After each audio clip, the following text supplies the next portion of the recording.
আজকের একাদশ দ্বাদশ শ্রেণীর বিষয় সমাজবিজ্ঞান দ্বিতীয় পত্র প্রথম অধ্যায়ের বাংলাদেশের সমাজবিজ্ঞান চর্চার বিকাশ। এখান থেকে আজকের আমাদের আলোচনার বিষয় বাংলাদেশের সমাজবিজ্ঞান চর্চার পটভূমি। বাংলাদেশের সমাজবিজ্ঞান চর্চা, বাংলাদেশে সমাজবিজ্ঞান পাঠের প্রয়োজনীয়তা। তাহলে এখন দেখা যাক বাংলাদেশের সমাজবিজ্ঞান চর্চার পটভূমি কি। সমাজবিজ্ঞান একটি মানবতাবাদী বিজ্ঞান হিসেবে সর্বজন স্বীকৃত, কারণ মানুষের আশা আকাঙ্ক্ষা ও সামাজিক প্রয়োজনের আলোকেই কিন্তু সমাজবিজ্ঞানের বিকাশ দ্বারা প্রবাহিত হয়। বাংলাদেশের সমাজের কতগুলো নিজস্ব বৈশিষ্ট্য রয়েছে। এসব বৈশিষ্ট্যের ভিত্তিতে বাংলাদেশের সমাজবিজ্ঞান যাত্রা শুরু হয় এবং এই যাত্রা কিন্তু প্রথম দিকে ভারতীয় উপমহাদেশের সমাজচিন্তার ইতিহাস প্রায় 2000 বছরের পুরনো এবং মৌর্য যুগের কূটনীতিবিদ কৌটিল্যের অর্থশাস্ত্র, গুপ্ত যুগের দার্শনিক বাছায়নের কামসূত্র, সুলতান মাহমুদের সভাসদ ও পারস্যের পণ্ডিত আবু রায়হান আল বেরুনির ভারত তথ্য, মুঘল যুগের ইতিহাসবিদ আবুল ফজলের আইনি আকবরী বা আকবরনামা ইত্যাদি গ্রন্থ উপমহাদেশের সমাজের চমৎকার বিবরণ পাওয়া যায়। এছাড়া মধ্যযুগের ঐতিহাসিক সৈয়দ গোলাম হোসেন খানের শিয়ার উল মোতাক্কিরিন গ্রন্থে তৎকালীন বাংলার সামাজিক অবস্থা ও ঘটনাগুলির বর্ণনাও আমরা দেখতে পাই। আবার ইংরেজ আমলে স্যার উইলিয়াম জোনসের উদ্যোগে 1784 খ্রিস্টাব্দে royal Asiatic society of Bengal প্রতিষ্ঠার মাধ্যমে কিন্তু এই ভারতীয় উপমহাদেশের সমাজ চর্চার প্রাতিষ্ঠানিক প্রক্রিয়ার সূচনা হয়ে থাকে। 19 শতকের শেষের দিকে স্কটিশ ইতিহাসবিদ ও ইন্ডিয়ান সিভিল সার্ভিসের সদস্য উইলিয়াম উইলসন হান্টারের সম্পাদনায় সামাজিক তথ্যের আকর গ্রন্থ দ্য ইম্পেরিয়াল গেজেটেরিয়া প্রকাশিত হয়। এই গ্রন্থে ব্রিটিশ শাসনামলে বাংলার সাথে ভারতের অন্যান্য অঞ্চলের পার্থক্য, বিশেষ করে ভূমি ব্যবস্থা সম্পর্কে আলোচনা করা হয়। এছাড়া হেনরি মেইন, কলিংবেরি ও ওমেলি প্রমুখ ইংরেজ লেখকের রচনায় বাংলাদেশের ইতিহাস, রাজনীতি, অর্থনীতি, প্রথা পদ্ধতির সম্মুখ পরিচয় আমরা দেখতে পাই। আবার ব্রিটিশদের পাশাপাশি বাঙালি বুদ্ধিজীবীরাও তাদের নানা রচনায় সমকালীন সমাজক্ষেত্রের ছবি ফুটিয়ে তুলেছিলেন তাদের লেখার মাধ্যমে। এসব রচনার মধ্যে আমরা দেখতে পাই বঙ্কিমচন্দ্র চট্টোপাধ্যায়ের লোকরহস্য, সাম্য, রামকমল সেনের নীতিকথা, হিতোপদেশ, ঈশ্বরচন্দ্র বিদ্যাসাগরের বোধোদয়, ব্রজল বিলাস, অক্ষয় কুমার দত্তের ভারতবর্ষীয় উপাসক সম্প্রদায়, বুধন মুখোপাধ্যায়ের সামাজিক প্রবন্ধ, পারিবারিক প্রবন্ধ ইত্যাদি ইত্যাদি গ্রন্থগুলোতে সমাজ বিশ্লেষণের প্রচেষ্টা আমরা লক্ষ্য করি। পরবর্তীতে কলকাতা বিশ্ববিদ্যালয়ের অর্থনীতির অধ্যাপক Binoy Kumar Sarkar the positive background of Hindu sociology of races, culture and human progress ইত্যাদি গ্রন্থ রচনা করেন, যা বাংলাদেশের সমাজবিজ্ঞান চর্চার পথকে সুগম করেছিল। এবং 1857 সালে কলকাতা বিশ্ববিদ্যালয় এবং 1921 সালে ঢাকা বিশ্ববিদ্যালয় প্রতিষ্ঠার মাধ্যমে কিন্তু বাংলাদেশে আনুষ্ঠানিকভাবে সমাজবিজ্ঞান চর্চার সূত্রপাত হয় এবং 1926 সালে ঢাকা বিশ্ববিদ্যালয় এবং ঢাকা কলেজকে কেন্দ্র করে একটি বুদ্ধিজীবী গোষ্ঠীর বিকাশ ঘটে, যারা শিকা গোষ্ঠী নামে পরিচিত ছিল। মুক্ত চিন্তা প্রগতি ছিল তার চর্চাকারী এই গোষ্ঠীর কর্ণধার ছিলেন কাজী মোতাহার হোসেন, কাজী আব্দুল ওদুদ এবং আবুল হুসেন। শিকা গোষ্ঠীর অন্তর্ভুক্ত লেখকদের রচনা বাংলাদেশের সমাজবিজ্ঞান চর্চার ক্ষেত্রে গুরুত্বপূর্ণ ভূমিকা রেখেছিল এবং 1947 সালে ভারতীয় উপমহাদেশে দখলকারী ব্রিটিশদের হাত থেকে মুক্তি অর্জনের আগে 40-এর দশকে বাঙালি জাতীয়তাবাদী লেখক রাধাকমল মুখার্জি, DN মজুমদার, নির্মল কুমার বসু ও বিনয় কুমার সরকার বাংলাদেশে সমাজবিজ্ঞান চর্চার ক্ষেত্রে গুরুত্বপূর্ণ অবদান রাখেন। সে সময় কয়েকজন মার্ক্সবাদী বাঙালি সমাজবিজ্ঞানীর লেখা আমরা দেখতে পাই। তাদের মধ্যে উল্লেখযোগ্য হলেন MN রায়, মোজাফফর আহমেদ, সুশোভন সরকার, গোপাল হালদার, নরহরি কবিরাজ, বিনয় ঘোষ প্রমুখ। এসব সমাজচিন্তাবিদ বাংলার সমাজ ও সংস্কৃতি বিষয়ক অনেক সমালোচনা করেছেন এবং সমাজ পরিবর্তনের কথা ভেবেছেন, তাদের মাধ্যমে মূলত এই বাংলাদেশের সমাজবিজ্ঞান চর্চার পটভূমি নির্মিত হয়েছিল। এখন আমরা দেখব বাংলাদেশের সমাজবিজ্ঞান চর্চা। বাংলাদেশের সমাজবিজ্ঞান চর্চার ইতিহাস খুব দীর্ঘ নয়। 1917 সালে কলকাতা বিশ্ববিদ্যালয়ের অর্থনীতি বিভাগের MA কোর্সের একটি পত্র হিসেবে মূলত বাংলায় সমাজবিজ্ঞান শিক্ষা ও গবেষণা শুরু হয়। বাঙালি যুক্তিবাদী পণ্ডিত আচার্য ব্রজেন্দ্রনাথ শীল এক্ষেত্রে মুখ্য ভূমিকা পালন করেন। পরবর্তীকালে ঢাকা বিশ্ববিদ্যালয় 20 শতকের মাঝামাঝি সময়ে দর্শন ও 40-এর দশকের শুরুতে রাষ্ট্রবিজ্ঞান বিভাগের অধীনে স্নাতক সম্মান পর্যায়ে সমাজবিজ্ঞানের একটি কোর্স চালু করা হয়। ওই বিভাগ দুটির পাঠ্যসূচিতে সমাজবিজ্ঞান বিষয়টি অন্তর্ভুক্ত করার ক্ষেত্রে যে দুজন খ্যাতনামা শিক্ষক অগ্রণী ভূমিকা পালন করেন তারা হলেন হরিদাস ভট্টাচার্য ও অজিত কুমার সেন।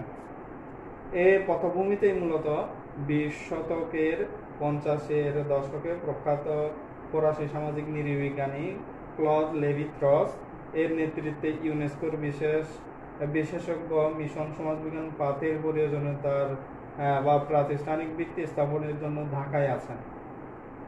এই মিশনের লক্ষ্য ছিল ঢাকা বিশ্ববিদ্যালয়ের সমাজবিজ্ঞান নামে একটি নতুন বিভাগ খুলে সমাজবিজ্ঞান, সমাজ মনোবিজ্ঞান ও নৃবিজ্ঞান শিক্ষার ব্যবস্থা করা। তারা বাংলাদেশের সমাজবিজ্ঞান ও সামাজিক নৃবিজ্ঞান পঠনের সম্ভাব্যতা যাচাইয়ের উদ্দেশ্যে পার্বত্য চট্টগ্রাম পরিদর্শন করেন। অধ্যাপক লেভি-ত্রস সেখানকার বিভিন্ন উপজাতির আদিম ধরনের স্বতন্ত্র জীবনধারা দেখে বিস্মিত হন এবং বাংলাদেশকে সমাজবিজ্ঞানী ও নৃবিজ্ঞানীদের স্বর্গস্বরূপ বলে আখ্যায়িত করেন।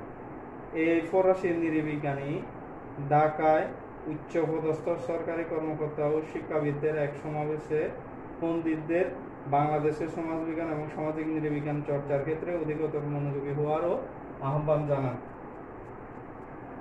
আবার এই ফরাসি অধ্যাপক লেভি-ত্রসের সাথে তখন ঢাকা বিশ্ববিদ্যালয়ের যে কজন শিক্ষকের সাক্ষাৎ ঘটে এবং তিনি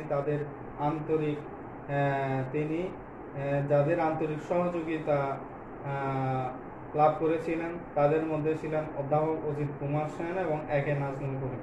তারা অধ্যাপক ত্রসকে ঢাকা বিশ্ববিদ্যালয়ের সমাজবিজ্ঞান প্রতিষ্ঠার ক্ষেত্রে ইউনেস্কোর সহযোগিতার প্রতিশ্রুতি পেয়েছিলেন তারা অধ্যাপক ত্রস থেকে, এবং লেভি-ত্রস স্বদেশে ফেরার পরও কিন্তু বাংলাদেশের সমাজবিজ্ঞান পাঠের বিকাশে তার আগ্রহ অব্যাহত রাখেন। এই প্রয়াসের ফলশ্রুতিতে কিন্তু ঢাকা বিশ্ববিদ্যালয় ও ইউনেস্কোর যৌথ উদ্যোগ ও সহযোগিতায় 1957 থেকে 58 শিক্ষাবর্ষে ঢাকা বিশ্ববিদ্যালয়ের সমাজবিজ্ঞান বিভাগ নামে একটি স্বতন্ত্র বিভাগ চালু করা হয়। নবপ্রতিষ্ঠিত সমাজবিজ্ঞান বিভাগের প্রথম অধ্যক্ষ হিসেবে ইউনেস্কোর বিশেষজ্ঞ ফরাসি সামাজিক নৃবিজ্ঞানী ডক্টর ফিয়েরি বেসাইনিকে নিযুক্ত করা হয় ওই সময়ে। তিনি 1957 সালের 14 জুলাই এ বিভাগে যোগ দেন। এছাড়া 1966 সাল পর্যন্ত কয়েকজন বিদেশি অধ্যাপক এ বিভাগে শিক্ষকতা করেন। পর্যায়ক্রমে বাংলাদেশি শিক্ষকদের সমাজবিজ্ঞান বিষয়ক প্রশিক্ষণ দিয়ে ঢাকা বিশ্ববিদ্যালয়ের সমাজবিজ্ঞান বিভাগের স্বাবলম্বী হওয়ার যাত্রা শুরু হয়। এখানে প্রথম স্নাতক সম্মান কোর্স চালু হয়। পরবর্তী সময়ে 1966 থেকে 65 শিক্ষাবর্ষে সমাজবিজ্ঞান বিষয়ে MA প্রথম পর্বের কোর্স চালু করা হয়। এভাবে মূলত 60-এর দশকের মাঝামাঝি স্নাতক সম্মান ও স্নাতকোত্তর পর্যায়ের সমাজবিজ্ঞানের প্রথম পাঠন শুরু হয়। এখানে উল্লেখ করার দরকার যে 1957 সালের আগে ঢাকা বিশ্ববিদ্যালয়ে রাষ্ট্রবিজ্ঞান বিভাগের অন্তর্ভুক্ত কোর্স হিসেবে সমাজবিজ্ঞান পড়ানো হতো। তবে দেশের আনুষ্ঠানিকভাবে সমাজবিজ্ঞান চর্চা শুরু হয় ঢাকা বিশ্ববিদ্যালয়ে সমাজবিজ্ঞান বিভাগ প্রতিষ্ঠার মাধ্যমে। পরবর্তী সময়ে দেশের বিভিন্ন বিশ্ববিদ্যালয়ে পর্যায়ক্রমে এই সমাজবিজ্ঞান বিভাগটি প্রতিষ্ঠিত করা হয়।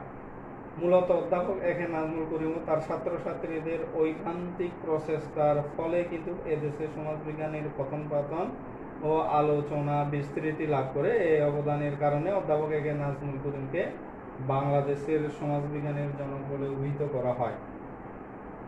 আর ঢাকা বিশ্ববিদ্যালয়কে ভিত্তি করে মূলত 1969 ও 1970 সালে রাজশাহী ও চট্টগ্রাম বিশ্ববিদ্যালয়ে সমাজবিজ্ঞানের স্বতন্ত্র বিভাগ প্রতিষ্ঠা করা হয় এবং 1992 সালে শাহজালাল বিজ্ঞান ও প্রযুক্তি বিশ্ববিদ্যালয়, 2002 সালে খুলনা বিশ্ববিদ্যালয়, 2010 সালে বেগম রোকেয়া বিশ্ববিদ্যালয়, 2012 সালে বরিশাল বিশ্ববিদ্যালয় ও বঙ্গবন্ধু শেখ মুজিবুর রহমান বিজ্ঞান ও প্রযুক্তি বিশ্ববিদ্যালয়ে এবং 2017 সালে নোয়াখালী বিজ্ঞান ও প্রযুক্তি বিশ্ববিদ্যালয়ে এই সমাজবিজ্ঞান বিভাগটি প্রতিষ্ঠিত হয়। অন্যান্য বিশ্ববিদ্যালয়ের মধ্যে 2005 সালে জগন্নাথ বিশ্ববিদ্যালয়ে সমাজবিজ্ঞান বিভাগ চালু হয়।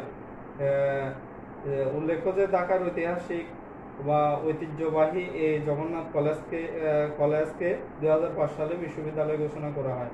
প্রকৃতপক্ষে এখানে জগন্নাথ কলেজে তৎকালীন সময়ে 1991 সাল থেকে কিন্তু পৃথক বিভাগ হিসেবে সমাজবিজ্ঞানের যাত্রা শুরু হয়। এছাড়া বাংলাদেশ প্রকৌশল ও প্রযুক্তি বিশ্ববিদ্যালয়, বুয়েট, খুলনা প্রকৌশল ও প্রযুক্তি বিশ্ববিদ্যালয়, কুয়েত রাজশাহী প্রকৌশল ও প্রযুক্তি বিশ্ববিদ্যালয়, রুয়েট চট্টগ্রাম প্রকৌশল ও প্রযুক্তি বিশ্ববিদ্যালয়, চুয়েট, এইসব প্রতিষ্ঠানীয় প্রায় সব অনার্স বিষয়ে সংশ্লিষ্ট কোর্স হিসেবে সমাজবিজ্ঞান করানো হয়। আবার দেশের কৃষি বিশ্ববিদ্যালয়গুলোতে গ্রামীণ সমাজবিজ্ঞান নামে একটি আলাদা বিভাগ চালু আছে।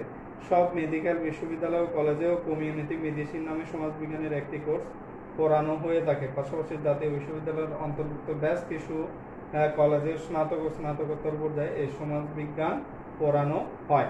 এসব কলেজের মধ্যে উল্লেখযোগ্য হলো Dhaka college, Rajshahi college, Sylhet MC college, Chittagong college, Barisal BM college, Khulna BL college, Munshiganj Haraganga college, Jessore MM college ইত্যাদি। এছাড়াও বিভিন্ন বেসরকারি বিশ্ববিদ্যালয় সমাজবিজ্ঞান বিভাগ প্রতিষ্ঠা করা হয়েছে। এসব বিশ্ববিদ্যালয়ের মধ্যে রয়েছে north south university, BRAC university, east West university, Bangladesh ইসলামী ইউনিভার্সিটি, দেবদিল ইউনিভার্সিটি ইত্যাদি। এছাড়া বড় বড় বিভাগীয় শহরে সরকারিভাবে প্রতিষ্ঠিত উচ্চ মাধ্যমিক প্রশিক্ষণ ইনস্টিটিউটগুলোতেও বেসরকারি কলেজের শিক্ষকদের মান উন্নয়নের অন্যান্য বিষয়ের মতো সমাজবিজ্ঞান বিষয়ে 40 দিনের প্রশিক্ষণ কোর্সের আয়োজন করা হয়। সম্প্রতি বেসরকারি কলেজসমূহে ব্যাপক হারে অনার্স কোর্স চালু হয়। সমাজবিজ্ঞান চর্চা জোরে সোরে কিন্তু এগিয়ে যাচ্ছে বর্তমানে আমাদের এই বাংলাদেশে। যেহেতু বাংলাদেশের সর্বপ্রথম ঢাকা বিশ্ববিদ্যালয়কে কেন্দ্র করে কিন্তু সমাজবিজ্ঞানের পাঠদান শুরু হয়েছে, সেহেতু স্বাভাবিকভাবে এদেশের সমাজবিজ্ঞান চর্চার ক্ষেত্রে এই বিশ্ববিদ্যালয়ের শিক্ষকরা অগ্রণী ভূমিকা পালন করেন। এদের মধ্যে উল্লেখযোগ্য হলেন doctor Rangalal Sen, doctor Mohammad Habibur Rahman, doctor Syed Ali Naqi, Mohammad Afsar Uddin, doctor Anwarullah Chowdhury, doctor Sardar Aminul Islam ও doctor AI Mahbub Uddin, doctor ASM Amanullah প্রমুখ। ঢাকা বিশ্ববিদ্যালয় ছাড়া অন্যান্য বিশ্ববিদ্যালয়ের শিক্ষকরা সমাজবিজ্ঞান চর্চার ক্ষেত্রে গুরুত্বপূর্ণ ভূমিকা রেখেছেন। তাদের মধ্যে রয়েছেন রাজশাহী বিশ্ববিদ্যালয়ের doctor Fazlur Rashid Khan, doctor M Abdul Kadir Bhuiyan, Mohammad Hasan Imam, Chittagong বিশ্ববিদ্যালয়ের doctor Anupam Sen, doctor Mizanur Rahman Miah, doctor Ahmed Fazle Hasan Chowdhury, Mohammad Badruddoza, doctor F Imam Ali এবং শাহজালাল বিজ্ঞান ও প্রযুক্তি বিশ্ববিদ্যালয়ের ডক্টর বজলুল মুবিন চৌধুরী, ডক্টর কামাল আহমেদ চৌধুরী প্রমুখ। শিক্ষাদানের পাশাপাশি বিভিন্ন বিশ্ববিদ্যালয়ের শিক্ষকরাও বাংলা ভাষায় সমাজবিজ্ঞান বিষয়ক গ্রন্থ, প্রবন্ধ, গবেষণাকর্ম ইত্যাদি প্রকাশের মাধ্যমে এ শাস্ত্রের অগ্রযাত্রার পথকে মসৃণ করেছেন। এসব রচনার মধ্যে ডক্টর রঙ্গলাল সেনের বাংলাদেশের সামাজিক স্তরবিন্যাস, ডক্টর মোহাম্মদ হাবিবুর রহমানের বাংলাদেশের সামাজিক সমস্যা, সমাজ মনোবিজ্ঞানের ভূমিকা, ডক্টর এফ ইমাম আলীর সমাজতত্ত্ব, বজলুর রশিদ খানের সমাজ বিজ্ঞানের মূল তত্ত্ব, মোকাররম হোসেনের সমাজ ও সমাজতত্ত্ব, এই সকল গ্রন্থগুলো বিশেষভাবে উল্লেখযোগ্য। এভাবেই মূলত বাংলাদেশের সমাজবিজ্ঞান চর্চা শুরু হয়। এখন আমরা দেখব বাংলাদেশের সমাজবিজ্ঞান খাতের প্রয়োজনীয়তা। বাংলাদেশে সামাজিক বিজ্ঞানের নবতর শাখা হলো এই সমাজবিজ্ঞান এবং এর প্রেক্ষাপটে আরো একেবারে বলতে গেলে একেবারে নতুনভাবে বাংলাদেশে সমাজবিজ্ঞান চর্চার বেশি দিন তেমন হয়নি। এর প্রেক্ষাপটে বলা যায় যে বাংলাদেশের সমাজবিজ্ঞান পাঠের প্রয়োজনীয়তা অনেক রয়েছে এবং এই প্রয়োজনীয়তার প্রেক্ষাপটে আমরা এখানে এই প্রয়োজনীয়তাগুলো আলোচনা করব। প্রথমত এখানে সমাজবিজ্ঞান যেহেতু সমাজ কাঠামো তথা ব্যক্তি গোষ্ঠীর বিভিন্ন অনুষ্ঠান প্রতিষ্ঠানের পারস্পরিক সম্পর্ক কার্যাবলী সম্পর্কে পঠন পাঠন এবং গবেষণা করে, সেহেতু সমাজবিজ্ঞান পাঠের মাধ্যমে কিন্তু যে কোনো কৌতূহলী পাঠক সমাজ সম্পর্কে পূর্ণাঙ্গ জ্ঞান অর্জন করতে পারে। ফলে সে সমাজের একজন আত্মসচেতন শ্রেণী সচেতন সদস্য হিসেবে গড়ে ওঠার সুযোগ পায়। এর প্রেক্ষাপটে বলা যায় যে সমাজবিজ্ঞান পাঠের মাধ্যমে নিজের সমাজের সামাজিক পরিবেশ সম্পর্কে মানুষের জ্ঞানের দ্বারও উন্মোচিত হয়। দ্বিতীয়ত, সমাজবিজ্ঞান পাঠে সমাজের শ্রেণীবিন্যাস, শ্রেণীগুলোর মধ্যকার সম্পর্ক, সমাজের উৎপাদন যন্ত্রের সঙ্গে শ্রেণীর সম্পর্ক, ভূমিকা, অবদান এবং অধিকার সম্পর্কে জ্ঞান অর্জন সম্ভব। পাশাপাশি সমাজে মানুষের অবদান ও অধিকার সম্পর্কে জানা যায়। সমাজের সমস্ত সুযোগ সুবিধাগুলো কারা কতটা কিভাবে কোন অধিকার ভোগ করছে, আর কারা সমাজের সম্পদ ও সুযোগ থেকে বঞ্চিত হচ্ছে, এই বিষয়গুলো জানতেও কিন্তু আমাদের সমাজবিজ্ঞান পাঠ করা দরকার। তৃতীয়ত, সামাজিক বিভিন্ন দায়িত্ব কর্তব্য সম্পর্কে সমাজ বিজ্ঞান প্রত্যক্ষ দিক নির্দেশনা প্রদান করে। কার্যত সমাজবিজ্ঞান পাঠের ফলে সমাজের ত্রুটি বিচ্যুতি তথা সামাজিক সমস্যাগুলিরও চিহ্নিত করা যায়। এজন্য যে কোনো ধরনের সমাজ সংস্কার বা সামাজিক সমস্যা দূর করতে প্রয়োজন সমাজবিজ্ঞানের জ্ঞান।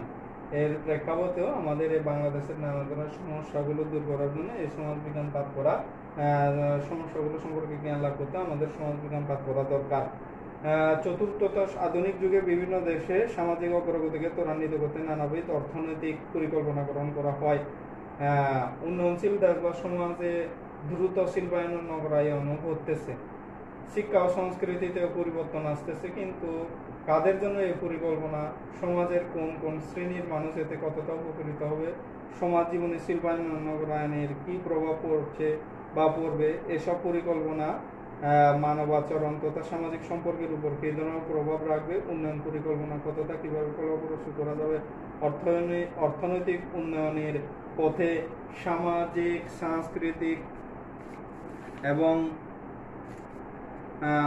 প্রতিবন্ধকতাগুলো কিভাবে তা দূর করা সম্ভব, এই সকল বিষয় সম্পর্কে এবং কোন কোন কৌশলে অর্থনৈতিক পরিকল্পনা বাস্তবায়িত করা যাবে, এই সকল সম্পর্কেও জ্ঞান অর্জন করতে হলে আমাদের প্রয়োজন সমাজবিজ্ঞানের জ্ঞান। এর প্রেক্ষাপটে আমাদের বাংলাদেশে উন্নয়নশীল দেশ হিসেবে আমাদের এই বাংলাদেশেরও সমাজবিজ্ঞান পাঠ করা দরকার। পঞ্চমত, বাংলাদেশ একটি উন্নয়নশীল ও কৃষি প্রধান দেশ হিসেবে পরিচিত এবং এদেশের কৃষির বৈশিষ্ট্য, কৃষিতে বিদ্যমান উৎপাদন সম্পর্ক, ভূমিসত্ত্ব ব্যবস্থা, কৃষি কাঠামো ইত্যাদি বিষয়ে জ্ঞান লাভের মাধ্যমে কৃষির উন্নয়নের পথে বাধা দূর করার ক্ষেত্রেও আমাদের সমাজবিজ্ঞানের পথ নির্দেশ করে থাকে এই সকল বাধাসমূহ দূর করতে। এর প্রেক্ষাপটে আমাদের সমাজবিজ্ঞান পাঠ করা আরও বেশি প্রয়োজন। ষষ্ঠত, বাংলাদেশের দারিদ্র, রাজনৈতিক অস্থিতিশীলতা, সম্পদহীনতা, সামাজিক অসমতা, প্রাতিষ্ঠানিক দুর্বলতা ইত্যাদি বিষয় সম্পর্কে অনুসন্ধান, বিশ্লেষণ ও সম্ভাব্য সমাধান খোঁজার বিষয়েও বাংলাদেশের সমাজবিজ্ঞান অধ্যয়ন বিশেষ ভূমিকা পালন করে থাকে। সপ্তমত, বাংলাদেশের সার্বিক সমাজ কাঠামো, সামাজিক গোষ্ঠী, প্রতিষ্ঠান ও সামাজিক সম্পর্ক ব্যবস্থার সাথে আন্তঃসম্পর্কিত বিভিন্ন বিষয় সম্পর্কে জ্ঞান অনুসন্ধানের জন্য সমাজবিজ্ঞান পাঠ অতীব প্রয়োজন আমাদের এই বাংলাদেশে। অষ্টমত, সমাজ যেহেতু স্তরায়িত, তাই সমাজ উন্নয়নে কোনো নির্দিষ্ট অর্থনৈতিক কিংবা সামাজিক গোষ্ঠীর কিরূপ ভূমিকা থাকে তা নিয়ে সমাজবিজ্ঞান অত্যন্ত গুরুত্ব সহকারে আলোচনা করা হয়। এর প্রেক্ষাপটেও সমাজবিজ্ঞান পাঠ করা দরকার। নবমত, সমাজবিজ্ঞানের আলোচনার উন্নয়ন পরিকল্পনা, রূপ, ধরন, উন্নয়নে অগ্রাধিকার প্রাপ্ত শ্রেণী, গোষ্ঠী, সম্প্রদায় উন্নয়নের জন্য অর্থ সংগ্রহের ধরন ইত্যাদি খুবই গুরুত্বপূর্ণ। ফলে উন্নয়ন পরিকল্পনায় কোন দেশের সাংস্কৃতিক, সামাজিক মূল্যবোধ, আচার আচরণ ইত্যাদির প্রতি কতটা গুরুত্ব দেওয়া দরকার সে বিষয়ে ধারণা লাভ করার জন্য সমাজবিজ্ঞান পাঠ অতীব প্রয়োজন। দশমত, বাংলাদেশের সমাজের মৌলিক পরিবর্তন সম্পর্কে জানতে হলে সমাজবিজ্ঞান পাঠের কোনো বিকল্প নেই, কেননা বাংলাদেশের সামাজিক পরিবর্তনের জন্য দায়ী নানাবিধ কারণ, যেমন ভূমির মালিকানা, আর্থসামাজিক পরিবর্তন, সমাজ সংস্কৃতির রূপান্তর, শিল্পায়ন নগরায়নজনিত পরিবর্তন, শিক্ষা ব্যবস্থার পরিবর্তন, ধর্ম মূল্যবোধের পরিবর্তন ইত্যাদি সম্পর্কে সমাজবিজ্ঞান পুঙ্খানুপুঙ্খভাবে আলোচনা করে থাকে। একাদশতম, বাংলাদেশের বিভিন্ন ধরনের সামাজিক সমস্যা, জনসংখ্যাস্ফীতি, নিরক্ষরতা, বেকারত্ব, মাদকাসক্তি, বাল্যবিবাহ এই সকল সমস্যাগুলো বিদ্যমান রয়েছে। এসব সমস্যার সমাধান হওয়া কিন্তু একেবারেই প্রয়োজন। সমাজ বিজ্ঞানের বস্তুনিষ্ঠ অনুশীলনের মাধ্যমে কিন্তু এসব সমস্যার কারণ, প্রকৃতি, ধরন এবং সমাধানের পথ খুঁজে বের করা সম্ভব। এ কারণে আমাদের সমাজ বিজ্ঞান পাঠ করা দরকার। তাহলে এই হলো আমাদের বাংলাদেশে সমাজ বিজ্ঞান পাঠের প্রয়োজনীয়তা সমূহ। আজকের ক্লাসের মধ্যে আমরা দেখলাম বাংলাদেশের সমাজ বিজ্ঞান চর্চার পটভূমি, বাংলাদেশের সমাজ বিজ্ঞান চর্চা এবং বাংলাদেশের সমাজ বিজ্ঞান পাঠের প্রয়োজনীয়তা। এখান থেকে আমাদের যে বিষয়গুলো বেশি জানা দরকার, বড় প্রশ্নের জন্য বাংলাদেশের সমাজ বিজ্ঞান পাঠের প্রয়োজনীয়তা ব্যাখ্যা করা, বিশ্লেষণ করা, এই ধরনের করে প্রশ্নগুলো হতে পারে বা এর প্রেক্ষাপটে বিভিন্ন সমস্যাগুলো দেওয়া থাকতে পারে। এর প্রেক্ষাপটে বাংলাদেশের সমাজ বিজ্ঞান প্রয়োজনীয়তা ব্যাখ্যা করা, বিশ্লেষণ করা, এরকম করে হতে পারে। আর বাকি এগুলো থেকে জ্ঞানমূলক, অনুধাবনমূলক, অনুপ্রেরণার জন্য খুবই গুরুত্বপূর্ণ। তাহলে আজকে এ পর্যন্তই।